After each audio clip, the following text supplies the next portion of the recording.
Tonight's sermon is about the importance of seeing our actions through the eyes of others.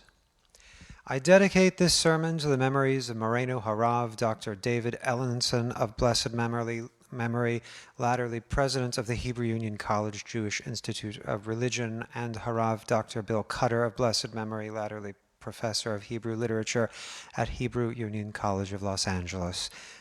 The Jewish world is poorer this week for the loss of two great scholars.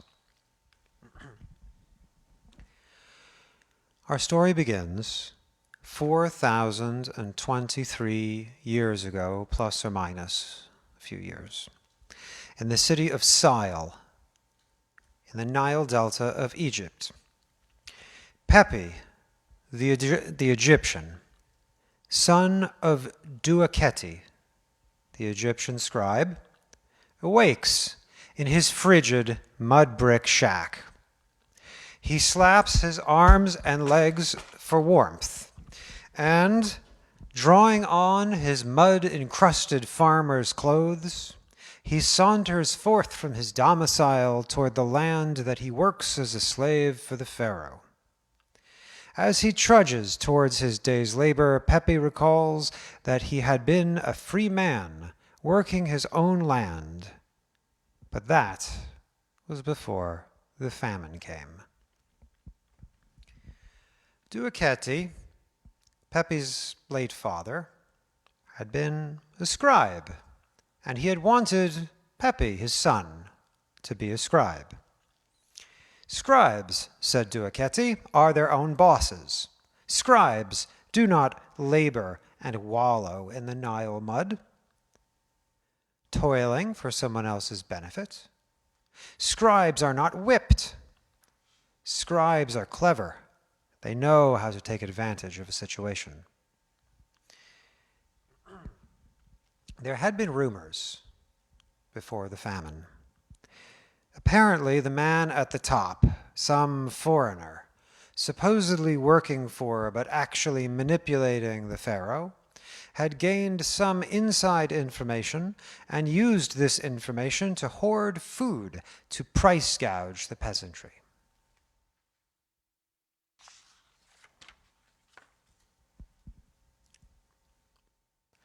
I should have gone to scribal college, says Pepi aloud, to no one in particular.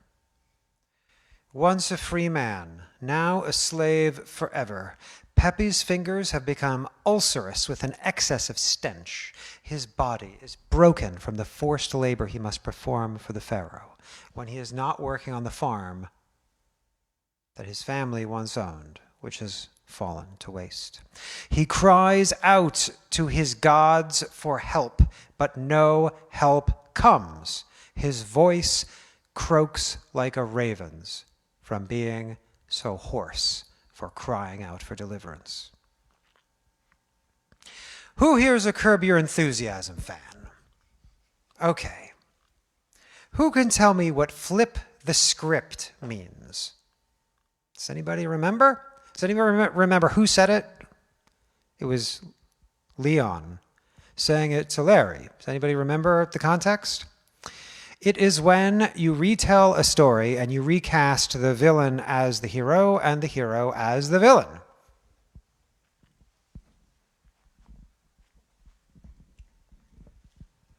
This week, we read the Torah portion entitled Vayigash, and what is so surprising about Vayigash is that Vayigash flips the script on us.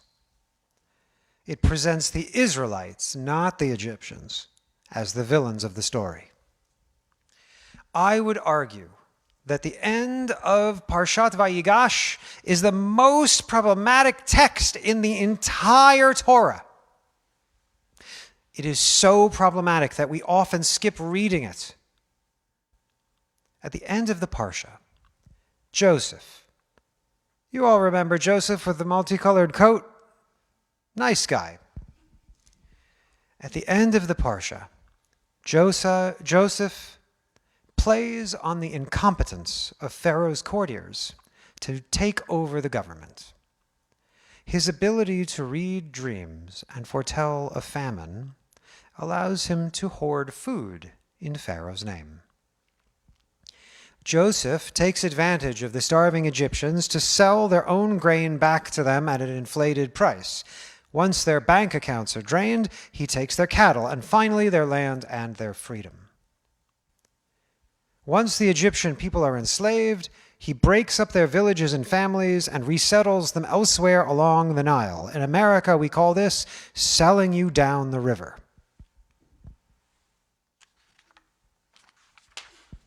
I will now attempt to tell the story from the Egyptian point of view. And to do so, I draw from an Egyptian text from the Old Kingdom written by Duaketi the scribe, whose words are recorded in papyri called the Satire of the Trades. In this work, Duaketi recounts the misery of various jobs, farmer, fisherman, jeweler, and the joys of being a learned scribe. They are instructions to tell his son to keep studying, try to work on getting into med school. Duaketi says, this is translated into English. I tried to do the Egyptian transliteration, but those of you who have tried Hebrew transliteration who do not know Hebrew know how hard it is to try to read Egyptian transliteration without knowing Egyptian. So I gave up.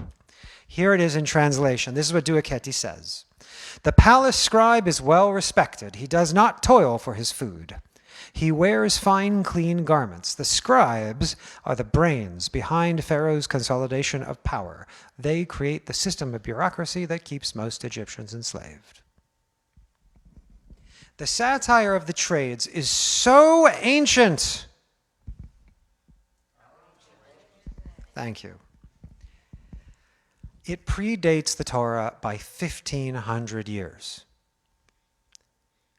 Shockingly, this incredibly ancient text is filled with phrases and stories we recognize, like honor your mother and father so that you may have long life, and place this teaching before your children and your children's children. And some might argue that this text is the source of the story in which a clever and enterprising palace official leverages a famine to eviscerate the Egyptian freeholding farming class.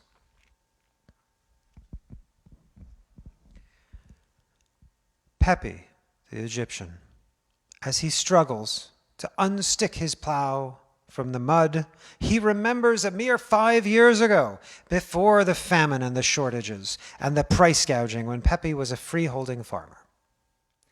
Each year, the Nile would flood and it would deposit nutrient-rich soil on the land. The fecundity of the Nile Delta meant that Pepi produced more than he needed for his family, and he sold off the excess. He was his own master, and his free time was his own. And then one day, the rumor started. Pepi's elderly neighbor had a dream. Some nonsense about thin cows eating fat cows. "A famine is coming," said the old man. "Nonsense," says Pepi. "The Nile floods like clockwork every year. We are the breadbasket of the world. Only backwater places like Canaan suffer famines. This is Egypt." The next week, Pepi hears whispers that many of his neighbors are having similar dreams, and even the local temple priests. But all of them dismiss it as hogwash. The past 7 years have been the most plentiful years of production that anyone can remember. The supply of food is high and the demand for food is low, and therefore, econ majors, the price of food is? Supply is high, demand is low, the cost is? High? Supply is high, demand is low? Low. The reason I ask is because sometimes, if I say the sentence in the wrong order, I undermine my own point. So I always want to check. So, the cost of food is low. One day, a representative of one of Pharaoh's palace officials. Someone with a name you've never heard before, with a funny-sounding name and an accent, shows up and offers to buy all the excess grain at a bulk discount. What a putz, Pepe thinks to himself, in whatever Egyptian is for putz. Grain is cheaper than water. He's throwing away his money. Take it all. Take the excess. I don't care. We'll have more in 2 weeks. And then one day, and no one in the village of Sile remembers exactly which day, but one day, the weather started to feel just a little bit off.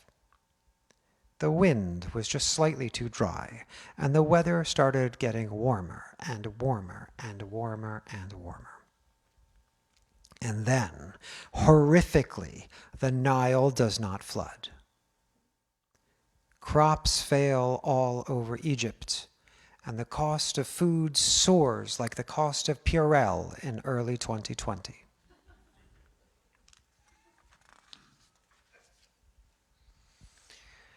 When his family begins to face short rations, Pepe hears that the same palace official who had sent the gentleman to purchase all the excess grain was setting up grain distribution centers all over Egypt to keep people from starving. But the grain is not free. Pepe soon finds himself parted from his life savings in order to buy seed corn and grain and animal feed. Pepe plants the seed corn the following year and waits. It does not sprout. The following year, Pepe returns to the grain distribution center with empty pockets and his last emaciated cow following him on a rope. "Please, good sir," says Pepe, "my family is starving. Take Charlotte, my last cow, in return for some grain to eat and some seed corn to plant for next year's crop." Pepe thinks to himself, no worry. Next year the Nile will flood, the crops will come in, I'll sell the excess, and I'll buy back Charlotte. Pepe returns home, he plants the seeds, he watches with increasing consternation as they do not sprout. Pepe's starving children look out at the field with sunken eyes and distended stomachs. Finally, with neither money nor livestock to sell, Pepe returns to the grain distribution center with his wife and children in tow. When he reaches the building, it is surrounded by his starving neighbors and their families, eyeing the silos of grain with hungry eyes. Pepe elbows his way to the front of the group until he finds himself face to face with a foreign-looking man with curly black hair. Pepe's children look at the man standing between them and the grain with a pleading expression that is the universal human expression of profound suffering from starvation almost unto death. The man does not appear to speak Egyptian, but Pepe's late father had taught him bits of foreign languages, so in desperation Pepe tries to address him first in Akkadian. No reply. Ugaritic. No reply. Then Pepe tries a few of those tribal nomadic languages from northeast, until finally he figures out that that's how he can communicate. And he says the following. Vayomru lo lo nechached me'adoni ki ime tam hakesef umikne habehema el adoni Lo nishar lifnei Adoni bilti im gviatenu ve'admatenu. We cannot hide from you, my Lord. All of our money is spent. All of our animals are gone.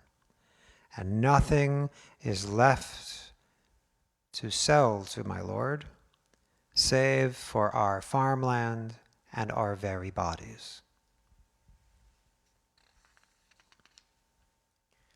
Let us not perish before your eyes, good sir, both we and our land. Take us and our land in exchange for bread, and we and our children and our children's children will be avadim leparo, slaves to Pharaoh. Provide the seed that we may not die and that our land may not become waste. The curly-headed man gestures to a papyrus unrolled on the table, with a number of hieroglyphics that Pepe cannot read. His father's words rattle around in his head. He should have gone to scribal college. The curly-haired man gives Pepe a stylus, and being unable to write his own name, Pepe signs away his land, his life, and the lives of his children forever with nothing more than a crudely drawn X. The curly-headed man looks at the X. Then he looks at Pepe, then back at the X, then back at Pepe. "Oh," said the man, "I thought you were the son of a scribe. Oh, well, in return for your land and your freedom, here is some seed corn, and now go plant so you do not die." Pepe replies, "You have saved our lives, my lord. We are grateful to your lordship, and we shall be avadim leparo, slaves to Pharaoh forever." Pepe takes the grain and prepares to leave with his family. But just as his last child is about to walk out of the assembled circle of starving people begging for grain, the curly-headed man clears his throat. "Nope," says the curly-headed man. "You and your family are needed for labor in another province. You are not going home."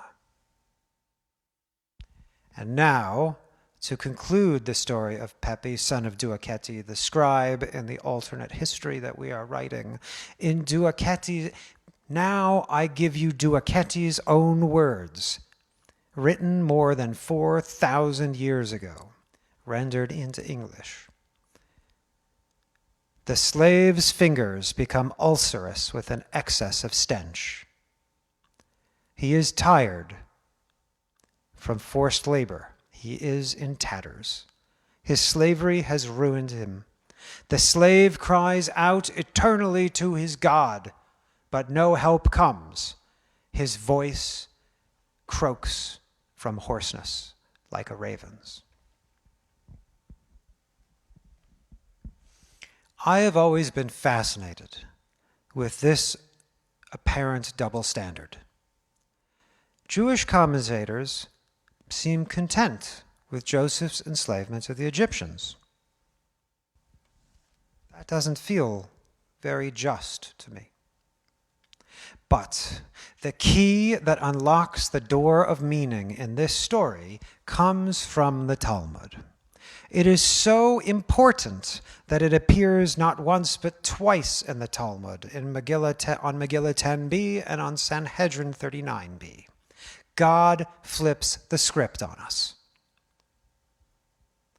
In the Exodus story, which we tell from the Israelite perspective, the Egyptians are the villains, but for one brief, shining moment, we get an idea of how God feels. When the Egyptians begin to suffer and die, the Talmud states that the angels in heaven begin to sing with joy and triumph at the deliverance of the Israelites, God's chosen people. And God replies with rebuke, with tochacha.